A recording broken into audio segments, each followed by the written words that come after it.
pop, pop, pop. Oh là là, les amis, je sais pas si ça vous fait la même chose et dites-le moi en commentaire, mais moi j'ai l'impression que le dernier match de l'AS Saint-Etienne a eu lieu il y a 6 mois.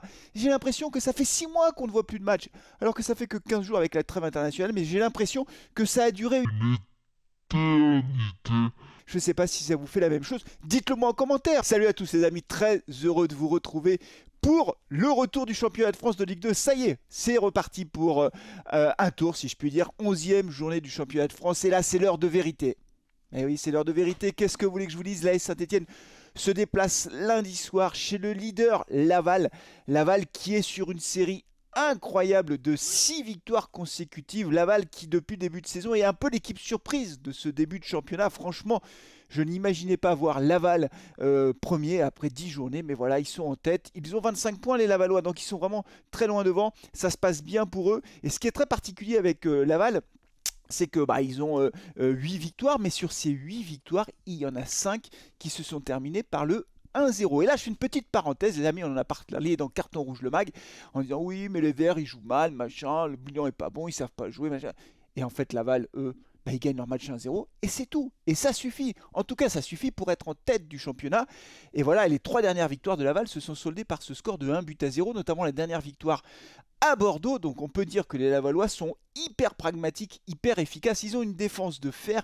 Ils n'ont pris que 5 buts. Alors vous allez me dire, nous aussi, c'est vrai, on en a pris 6. Je vous rappelle que la meilleure défense, c'est Grenoble qui a marqué 4 buts. Mais enfin, on va savoir si les Verts jouent la montée ou pas. Ce déplacement à Laval a valeur de test, vrai test pour l'équipe de l'AS Saint-Etienne. C'est certain que si les Verts reviennent avec un résultat de Laval, et encore plus s'ils reviennent avec une victoire de Laval, alors là, évidemment, on pourra commencer à parler de choses sérieuses pour la montée. Ce serait sans aucun doute un grand coup que les Verts iraient frapper à Laval. On n'en est pas là évidemment parce que ce sera un match difficile. Je vous l'ai dit, Laval est une équipe qui a une excellente défense, qui prend très peu de buts. Et puis du côté de Saint-Etienne, on a du bon et on a du moins bon comme nouvelle. Alors on va commencer par le bon, c'est le retour de notre Carl Lewis à nous. Eh ben oui, vous savez que j'appelle comme ça notre Carl Lewis à nous. Ibrahim Awadji is back. Ça y est, il a repris l'entraînement, il est en forme, il court, il court, il court. D'ailleurs, Laurent Batles l'a dit, hein, on a été obligé de le calmer un peu à l'entraînement parce qu'il est parti. Hein. Alors là, Ibrahim Awadji, il fait feu de tout bois et je suis content de le revoir parce que c'est un joueur que j'aime bien. Alors, je sais pas comment ça va s'articuler avec Sissoko, avec Charbonnier. C'est certain qu'il y aura de la concurrence à la pointe de l'attaque quand ils sont là tous les trois. Il y aura de la concurrence, mais pour moi, Ibrahim Awadji, c'est vraiment un joueur que j'aime beaucoup, même si quelquefois devant le but, vous savez, dans le dernier geste, il manque un peu de lucidité. Il n'en reste pas moins qu'il a trouvé ses marques à l'AS Saint-Etienne et que je suis très content qu'il revienne dans le groupe. Je ne sais pas s'il va démarrer le match, je ne pense pas. Je pense que Laurent Batlos préférera le mettre sur le banc et le faire rentrer en cours de match éventuellement comme un joker en quelque sorte.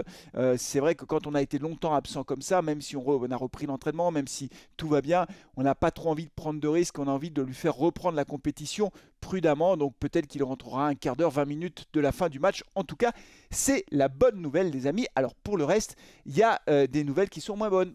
Eh oui, et ça c'est un peu embêtant. Alors d'abord, il y a la suspension de Benjamin Bouchouari, suspension automatique pour une accumulation de cartons jaunes. C'est pas une bonne nouvelle parce que Benjamin Bouchouari fait partie du 11 type, hein. Ça c'est clair et net. Mais je crois que la plus mauvaise nouvelle, parce que Benjamin Bouchouari, on pourra le remplacer au milieu de terrain, il y a beaucoup de joueurs, mais la plus mauvaise nouvelle, c'est sur le côté gauche, parce que Diarra est blessé aux adducteurs, on ne sait pas combien de temps ça va durer, et Ben Teig aussi. Ce qui veut dire, les amis, et vous me voyez venir avec mes gros sabots, c'est que je ne sais pas qui va jouer à gauche pour ce match. Je ne sais pas si du coup Laurent Batles ne va pas en quelque sorte profiter de ses blessures ou en tout cas comment dire rebondir sur ses blessures pour changer un peu sa compo. Est-ce qu'on va jouer en 4-3-3 à Laval? Normalement oui, puisque Laurent Batles ne change pas une équipe qui gagne. Et comme on est sur 8 matchs sans défaite, on est sur une très bonne série avec ce 4-3-3 qui donne satisfaction. Il n'est pas impossible qu'il reste en 4-3-3, mais alors à ce moment-là, qui joue à gauche?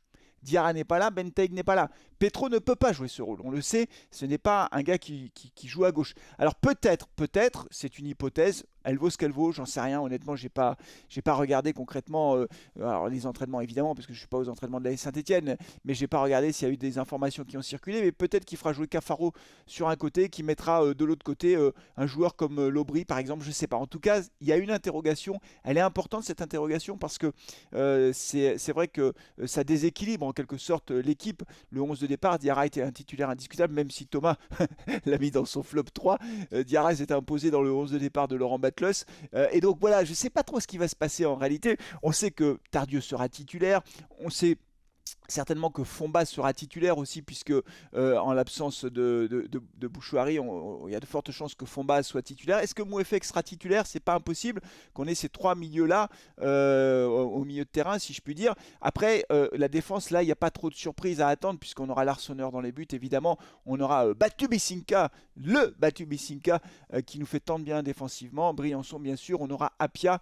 Et puis également de l'autre côté Petro. Donc voilà, il y a quand même des interrogations pour ce déplacement. À noter quand même que le stade sera plein et qu'il y aura 600 supporters stéphanois qui seront un lundi soir à Laval. Bravo les gars, on compte sur vous pour mettre une ambiance de feu, pour pousser l'équipe évidemment. On aimerait vraiment bien qu'on revienne avec au moins le point du match nul et vraiment les 3 points de la victoire, ce serait un truc de dingue. Parce qu'on veut croire à la montée, on a envie de rester accroché à ce bon wagon. Pour l'instant on est 5ème, 18 points. Devant il y a Angers et Grenoble avec 20 points. Angers qu'on va recevoir lors de la 12e journée. Donc voilà, les 2 prochains matchs sont absolument cruciaux. On va déjà se concentrer sur le match face à Laval. Pour terminer les amis, mais comme à chaque fois, vous connaissez Carton Rouge TV, vous savez comment ça se passe quand on fait les avant-matchs. D'abord, vous likez la vidéo, ça c'est important. Vous vous abonnez si ce n'est pas déjà fait, puisque la moitié des gens qui regardent les vidéos ne sont pas abonnés, ça c'est très moche.